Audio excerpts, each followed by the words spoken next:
અમરેલીના વડિયા ખાતે હડકાયેલા શ્વાનનો આતંક યથાવત જોવા મળી રહ્યો છે। હડકાયેલા શ્વાનનો આતંકનો અંત આવી ચૂક્યો છે। અમરેલીથી આ માહિતી મળી છે, જ્યાં શ્વાને 2 દિવસમાં 30 થી 35 લોકોને બચકાઓ ભર્યા હતા। શ્વાનનો આતંક જોવા મળ્યો હતો અને હવે તેનો અંત આવી ગયો છે।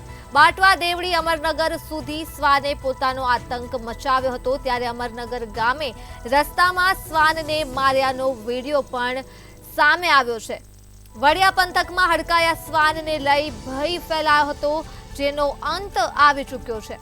તો અમરેલીના વડિયામાં હડકાયા શ્વાનનો આતંક જોવા મળ્યો હતો, જેનો અંત થઈ ગયો છે। શ્વાને 2 દિવસમાં 30 થી 35 જેટલા લોકોને બચકા ભર્યા હતા। બાટવા દેવડી અમરનગર સુધી આ શ્વાને પોતાનો આતંક મચાવ્યો હતો, ત્યારે અમરનગર ગામે રસ્તામાં શ્વાનને માર્યાનો વિડીયો સામે આવ્યો છે। વડિયા પંથકમાં હડકાયા શ્વાનને લઈ ભય ફેલાયો હતો, જેનો અંત આવી ચૂક્યો છે, કેમ કે અમરનગર ગામે રસ્તામાં જ શ્વાનને માર્યાનો આ વિડીયો પ્રકાશમાં આવ્યો છે।